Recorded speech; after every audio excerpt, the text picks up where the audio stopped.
শুভেচ্ছা ভাইরা, তোমরা আমাদেরকে প্রায়ই নক করো যে ভাইয়া গাইডলাইন দেন কিভাবে আসলে ঢাকা বিশ্ববিদ্যালয়ে চান্স পাওয়া যায়। আমার তো স্বপ্ন, আমি 25 ব্যাচ, আমি চাই ঢাকা বিশ্ববিদ্যালয়ে চান্স পেতে। তো আমি তোমাদের দীপ ভাইয়া, পড়াশোনা করছি ঢাকা বিশ্ববিদ্যালয়ে। আজকে তোমাদের জন্য ঢাকা বিশ্ববিদ্যালয়ে chance power A to Z guideline থাকবে। হ্যাঁ, আমার মনে হয় এই গাইডলাইনটা যদি আমি আমার সময় পেতাম তাহলে হয়তো বা আমার পজিশনটা আরো ভালো হতো, কিংবা আমি আরো বেটার কিছু করতে পারতাম। পুরো যা যা দরকার সবকিছুই কিন্তু একটা ভিডিও চিত্রের মধ্যেই কিন্তু আমরা পুরোটা শিখে নিব। দেখো, তোমাদের যাদের স্বপ্ন ঢাকা বিশ্ববিদ্যালয়ের ক্ষয়নীতিতে চান্স পাওয়া, তোমাদেরকে আগে মনে রাখতে হবে এটা কিন্তু একটা বাংলাদেশের মোস্ট কম্পিটিটিভ এক্সাম, যেখানে ভাইয়া প্রতি 100 জনের ভিতরে 1 কিংবা 2 জন চান্স পাবে, বাকি 99 জন চান্স পাবে না। এইটাই হচ্ছে রিয়েলিটি। প্রথমে তোমাকে বাস্তবতাটাকে একটু মাথায় খেলাইতে হবে, একটু বুঝতে হবে যে বাস্তবতাটা কত সুবিশালী বলবো, কারণ এটা একটা আনুষ্ঠানিক প্রতিযোগিতার মাধ্যমেই আসলে বাছাইটা হবে। তো দেখো, ঢাবি খ প্রস্তুতি নিতে হলে তোমাকে সবার প্রথমে নিজের উপরে বিশ্বাসটা আনতে হবে। নিজের উপরে কি বিশ্বাস আনতে হবে জানো? যে ভাইয়া আমি A to Z কমপ্লিট করে যাব, আমি সুন্দর করে প্রিপারেশন নিব, আমি আমার সর্বোচ্চটা দিয়ে পরিশ্রমটা করব এবং তার ফলস্বরূপ আমি ঢাকা বিশ্ববিদ্যালয়ে চান্স পাবো। এই বিশ্বাসটা না আসে না, এই বিশ্বাসটা আসে না 70% শিক্ষার্থীর, কারণ তাদের বেসিক দুর্বল থাকে। হ্যাঁ, তাদের দেখা যাচ্ছে কি অনেক ভিতরে ভয় থাকে, আমি কি পারবো কিনা। এই ভয়টাকে ভাইয়া পাশে রাখো এবং তোমাদেরকে সবার প্রথমে বিশ্বাস করতে হবে যে ভাই আমি ঢাকা বিশ্ববিদ্যালয়ে চান্স পেতে পারি। এই বিশ্বাসটুকু যদি তোমার ভিতরে না থাকে, হয়তো বা তোমার উত্থান পতন, তোমার মোটিভেশনের লেভেল নিচে উপরে অনেক কিছুর ফেস করতে হবে, বাট অন্তত একবার যারা বিশ্বাস করে নাই আমার দ্বারা সম্ভব, তারা কোনোদিন চান্স পায় নাই। এই যে 90% শিক্ষার্থী চান্স পায় না, এর কারণ কি ভাইয়া? তারা প্রথমত বিশ্বাসই করতে পারে না যে তারা ঢাকা বিশ্ববিদ্যালয়ে চান্স পাবে। তারা পরীক্ষার হলে বসে এমন চিন্তা করে যে আমি চান্স পাবো না, আমার প্রিপারেশন ভালো না, এখানে বিশাল কম্পিটিশন। ভাইয়া বাস্তবতা একটু ভিন্ন। তুমি যদি একটু সবকিছু থেকে আলাদা করে নিজের প্রিপারেশনের দিকে মনোযোগ দাও, নিজের সর্বোচ্চটা ভালো করার দিকে মনোযোগ দাও, তাহলে কিন্তু তুমি এই বিশ্বাসটা অর্জন করতে পারবা। দেখো, ভয় রেখে লাভ নেই। তোমার নজরুল কি বলেছিল?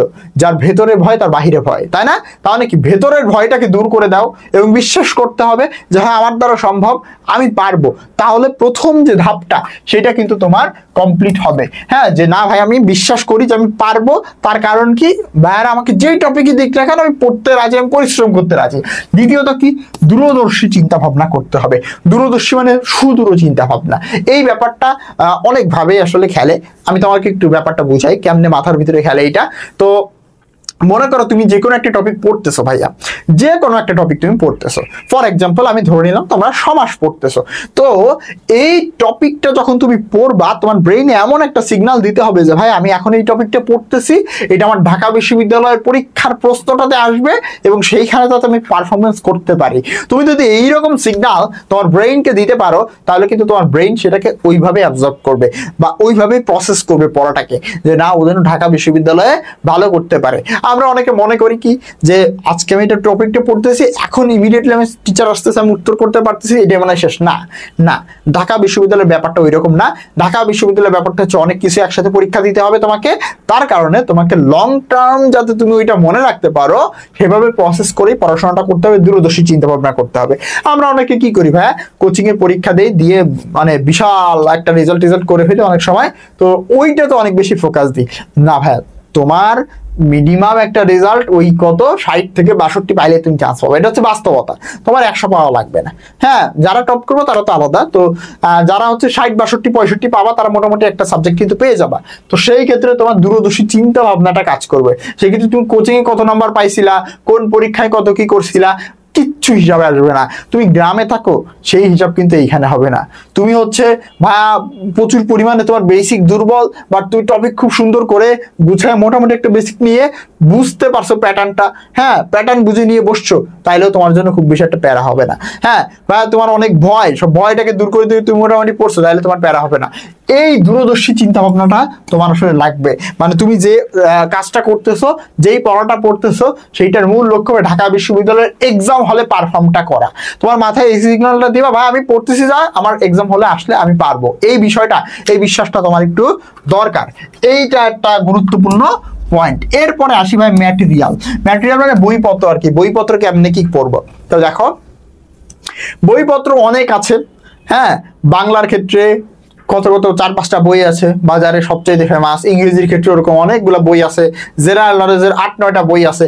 অনেকে আমরা মনে করে ভাই আমি তো হচ্ছে বিশাল ব্যাপার স্যাপার অ্যাডামদারি, ঠিক আছে কি আমি 7টা বই কমপ্লিট করে ফেলবো। প্রথমে অনেকে বিশাল মোটিভেশনের খেলায় এগুলা ভাবে, কিন্তু বাস্তবতা হচ্ছে ওইগুলা পোলাপানে একটা বই ভালো করে পড়ে না ভাইয়া। বাজারে যে বইগুলো আছে প্রত্যেকটা সাবজেক্টের 19-20 সব বইতে একই ম্যাটেরিয়ালস আছে, বুঝছো। প্রশ্ন ভাইয়া একই জায়গা থেকেই হয়, বইগুলো একই প্যাটার্নে সাজানো। এখন যেটা তোমার সাজানো গোছানো লাগে তার একটা প্রথমে ভালো করে কমপ্লিট করো, বুঝছো। যে কোনো একটা বই, জিকের ক্ষেত্রে যে কোনো একটা বই তুমি ভালো করে কমপ্লিট করো, হ্যাঁ বাংলার ক্ষেত্রে যে কোনো একটা বই এবং মেইন বইটা, ইংলিশের ক্ষেত্রে ওরকম একটা বই মেইন বইটা তোমরা কমপ্লিট করতে পারো। হ্যাঁ এইভাবে করে যদি পড়ো তাহলে দেখা যাচ্ছে তুমি একটা ভালো আউটকাম পাবা, কারণ তোমার সবগুলো টপিক সম্পর্কে ধারণা থাকবে, কারণ তোমার ওইখানে আহামরি কঠিন কিছু আসে না, ঠিক আছে। তো অনেকগুলো বই নিলে চাপ বাড়বে ভাই, তুমি একটু সিম্পলি ঠান্ডা মাথায় চিন্তা করো, ঠান্ডা মাথায় চিন্তা করো। 120 দিন সময়, 120 দিন সময় তুমি 7টা জিকের বই পড়ে ফেলবা, তুমি কে ভাই। এখন ব্যাপারটা হচ্ছে 7টা জিকে বইয়ের মধ্যে তুমি পড়তে পারবা কেমন, আমি তোমাকে বলি। ধরো তোমার একটা বই ফুললি কমপ্লিট, খুব ভালোভাবে শেষ করছো, তখন অন্য একটা বই নিয়ে দেখবা কি 95 বা 90% একই তথ্য, তখন সেগুলো তুমি একটু হাইলাইট করে যাচ্ছ পড়ে যাচ্ছে একবার করে। এইভাবে করে তুমি পড়তে পারো, হয়তো তুমি 5% নতুন তথ্য পেলে ওইটা তুমি নিজের ভিতরে রাখলা, ঠিক আছে। এইভাবে করে পড়তে পারো। বাট একবার আমি গুটিখানিক বই নিয়ে এতগুলো বই নিয়ে বসে আছি, হ্যাঁ বিশাল বইয়ের পাহাড় নিয়ে বসে আছি, তোমার চেয়ে উঁচু হবে এমন অনেক পোলাপান দেখছি বইটই নিয়ে শেষমেশ চান্স পায় না, এরা পায় না, বুঝছো। তোমার একটা বই কমপ্লিট করতে হবে প্রথমত, এবং যা যা ম্যাটেরিয়াল সবগুলো খুব সুন্দর করে, ম্যাটেরিয়াল বলতে আমি বোঝাচ্ছি এখানে টপিকগুলো সুন্দর করে পড়তে হবে। কিভাবে পড়বো কি পড়বো এইটা না অনেক বেশি গুরুত্বপূর্ণ একটা ব্যাপার ভাইয়া। অ্যাডমিশনে তোমার হচ্ছে এটা একটা মনস্তাত্ত্বিক খেলা, বুঝতে পারছো। এই মনস্তাত্ত্বিক খেলায় যদি তুমি জয়ী হতে চাও, এই মনস্তাত্ত্বিক খেলায় যদি তুমি ক্যারিশমা দেখাতে চাও, তোমার কি করা লাগবে জানো। প্রথমে একটু কোয়েশ্চেন ব্যাংকটা ভালো করে অ্যানালাইসিস করা লাগবে, এবং তোমার একটা বুঝ তৈরি করতে হবে। বুঝ এই বুঝ তৈরি করলে কি হবে, হ্যাঁ এই বুঝ তৈরি করলে তুমি নিজেই বুঝতে পারবা যে একটা বই পড়তেছি তার কোনটুকু ইম্পর্টেন্ট, একটা পেজ পড়তেছি তার কতটুকু ইম্পর্টেন্ট, একটা টপিক পড়তেছি তার কোন জায়গা থেকে প্রশ্ন হতে পারে। এই বুঝটা তুমি যদি একটু বেশি করে পড়াশোনা করো এটা কিন্তু চলে আসবে ভাই। তো তুমি বলতে পারো ভাই আপনি এই বুঝটা আমার দিয়ে দেন, কোথা থেকে আসবে, আমি তোমার টপিক দিয়ে দেবো। কিন্তু তারপরে একটা ব্যাপার কি জানো, যেই বুঝটা তোমার চান্স পাইতে লাগবে, যেই বুঝটা তোমার চান্স পাইতে লাগবে ওইটা কেউ কাউকে দিতে পারে না, পরিশ্রমের মাধ্যমে অর্জন করে নিতে হয়। তুমি নিজে যদি প্রত্যেকটা টপিক বারংবার পড়ো, কোশ্চেন গুলা নিজে নিজে সলভ করো, পরীক্ষা টরীক্ষা দাও, তখন দেখবা যে আস্তে আস্তে নিজের ভিতরে বুঝতে পারবা। হ্যাঁ আমি যখন জিকে বই পড়তাম তখন বুঝতে পারতাম, আমি 7-8টা জিকে পড়ছিলাম, কারণ আমি অনেক আগে প্রিপারেশন নিছিলাম, মানে অনেক আগে থেকে জিকেটা খুলে পড়তাম আর কি। সো 1 বছর মতো তো আমি তো নিতে পারি, কিন্তু 120 দিনে তো তুমি অতগুলো দরকার না, একটা ভালো করে পড়ো, বুঝছো। তো তখন ওই দেখা যাচ্ছে কি তুমি একটা বইয়ের পেজ খুললে বুঝতে পারো কোনখান থেকে প্রশ্নটা হবে, বুঝতে পারছো। এই জিনিসটা দরকার, এই মোটিভেশনটা দরকার, বুঝছো। তো সবকিছু আসলে গুরুত্বপূর্ণ না, যা গুরুত্বপূর্ণ এটা তোমার বুঝ আনে তারপরে পড়তে হবে। সমান গুরুত্ব সমন্বয় দুইটা খুব গুরুত্বপূর্ণ বিষয়, বুঝছো। এখন যদি আমরা ঢাবি ক্ষয়ের কথাই চিন্তা করি, তোমাকে 3টি বিষয়ে সমান গুরুত্বই দিতে হবে, বাংলা, ইংরেজি এবং সাধারণ জ্ঞান। সমান গুরুত্ব না দিলে তুমি ভালো করতে পারবা না। মনে করো ভাইয়া তুমি হচ্ছে বিশাল বড় পণ্ডিত, এবং মনে করো যে জিকে খুব ভালো পারো, পাণ্ডিত্য রয়েছে, আর এই পণ্ডিতই দেখা যায় সারাদিন তুমি জিকে পড়তেছো, ওইদিকে তোমার ইংরেজি খুব বেশি একটা আগাচ্ছে না, বাংলাও তেমনটা গুরুত্ব দিচ্ছ না, বাট পড়তেছো, সবাই মা বাবা দেখতেছে পড়তেছে, তোমার টিচাররা দেখতেছে ও তো পড়তেছে সারাদিন, হ্যাঁ ভালো, কিন্তু দিন শেষে মারাটা তুমি খাবা, দিন শেষে ধরাটা তুমিই খাবা। কেন? কারণ তুমি 3টা সমান গুরুত্ব দিয়ে পড়ো নাই। ঢাকা বিশ্ববিদ্যালয়ে কিন্তু পাশ করাটা 3টা সাবজেক্টের ক্ষেত্রে যেমন সত্য, তেমন লিখিত এবং এমসিকিউ অংশে প্রত্যেকটা বিষয় আলাদা করে পাশ করা লাগে। তার মানে কোনো অংশে তুমি 4 পেয়ে গেলে কিন্তু তুমি ফেল, তো তোমার তখন ওই পরিশ্রমটার কোনো মূল্য থাকবে না। তাই সমান গুরুত্ব মোটামুটি দিয়ে মানে ব্যালেন্সিং করতে হবে, ঠিক আছে। মানে পাল্লার এই পার ওই পার, এবং আরেকটা পাঁচ যদি আসে 3টা অংশ, মানে বাংলা, ইংরেজি, জিকে, 3টাই তোমাকে সমান গুরুত্ব যদি দিতে পারো তাহলে তুমি ভালো করতে পারবা। এরপর সমন্বয়। সমন্বয় অ্যাডমিশনের ক্ষেত্রে একটা গুরুত্বপূর্ণ শব্দ, কেন তোমার বুঝাই ভাই, এই জিনিসটা তোমার কেউ বলবে না, সমন্বয়, বা সবাই বোঝেও না, ঠিক আছে। এই জিনিসটা আসলে দরকার। ব্যাপারটা কি আমি তোমার বলি, অনেক ধরনের সমন্বয় আছে, তার ভিতরে প্রথম সমন্বয়টা কিরকম, বাংলা, ইংরেজি এবং জেনারেল নলেজ, 3টি বিষয়ের সমন্বয় করে পড়তে হবে। 3টা বিষয়ের ভিতরে কি তিনটা বিষয়ের হচ্ছে তোমার ব্যালেন্সিংটা ঠিকঠাক থাকতে হবে, যে তিনটা আমি মোটামুটি সবগুলাই ভালো করে পড়ছি, যাতে একটা বাদ না যায়, একটা কম পড়া না হয় এই দিকে।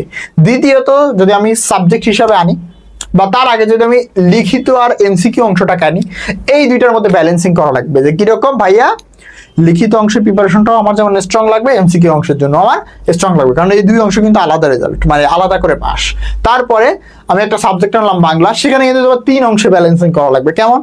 মূল বই ভিত্তিক এবং সহপাঠ, আরেকটা হচ্ছে গ্রামার ভিত্তিক, আরেকটা হচ্ছে মুখস্থ আইটেম বা বিরোচন ভিত্তিক। আবার ইংরেজির ক্ষেত্রে ওরকম মুখস্থ, মূল বই রিটেনের জন্য এবং হচ্ছে এমসিকিউ একটা ব্যালেন্স করতে হবে। ইভেন জিকে তেও তোমার ব্যালেন্সিং এর একটা ব্যাপার আছে, মানে তোমার হচ্ছে বাংলাদেশ পার্ট, সাম্প্রতিক পার্ট এবং আন্তর্জাতিক পার্ট, প্রথম দুইটা পার্ট বাংলাদেশ এবং হচ্ছে সাম্প্রতিক বেশি পড়বা, আন্তর্জাতিক একটু কম পড়বা। এই যে ব্যালেন্সিং সিস্টেম, এইটা ভালো করে জানা লাগবে। এই সমন্বয় ছাড়া অ্যাডমিশনে ভালো করা তো সম্ভব না, চান্স পাওয়া খুবই কষ্টসাধ্য। তোমাদেরকে এক্সাম দিতে হবে। এক্সাম কিভাবে দিবা? এক্সাম দেওয়ার প্রপার স্ট্র্যাটেজি আছে। হ্যাঁ, ঢাকা বিশ্ববিদ্যালয়ে তুমি চান্স পেতে চাইলে তোমার এক্সাম দেওয়ার প্রপার স্ট্র্যাটেজিতে এক্সাম দিতে হবে। সেটা কি? প্রথমত তোমাকে টপিক ভিত্তিক পরীক্ষাগুলো দিতে হবে, তারপরে হচ্ছে কি করতে হবে, তারপরে হচ্ছে তোমাকে সাবজেক্ট ভিত্তিক পরীক্ষা দিতে হবে, দেন ফাইনালি হচ্ছে মডেল টেস্টগুলো অ্যাটেন্ড করতে হবে যখন তোমার ফুল প্রিপারেশন হয়ে যাবে। ওইটা না করে তুমি হচ্ছে 4-5 জায়গা পরীক্ষা দিচ্ছ, 10 জায়গা পরীক্ষা দিচ্ছ, অনলাইন অফলাইন মিলায়, ঠিক আছে? তো ওইটা তো লাভ নাই। হ্যাঁ, তুমি 40 পাচ্ছ, কোনো লাভ আছে না। পরীক্ষা দিতে হবে একটু বুদ্ধি খাটায়, ঠিক আছে? যে 20টা টপিক আছে, 20টা টপিকের আমি এমসিকিউ সলভ করছি ভাই, তারপরে 20টা টপিকের পরীক্ষা দিব, তারপরে প্রত্যেকটা সাবজেক্ট কি করব, ভালো করে পরীক্ষা দিলাম সাবজেক্ট ভিত্তিক, তারপরে যাই ফাইনালি আমি অনেকগুলো মডেল টেস্ট দিলাম। এইটা লাভ আছে। কিন্তু শুরুতে ভাই তোমার প্রিপারেশন কোনো মানে ঠিক ঠিকানা নাই, গোছানো না, তুমি পরীক্ষা হলে যাচ্ছ, কোচিং এ যাচ্ছ, ঠিক আছে, পরীক্ষা দিচ্ছ, চলে আসতেছো। আর আরেকটা বিষয় এখানে ম্যাটার করে, সেটা হচ্ছে প্রশ্নের মান, ঠিক আছে? সেই প্রশ্নের মানটা কেমন, কেমন কি প্রশ্ন হচ্ছে, এই বিষয়গুলো অত্যন্ত গুরুত্বপূর্ণ আর কি, ঠিক আছে?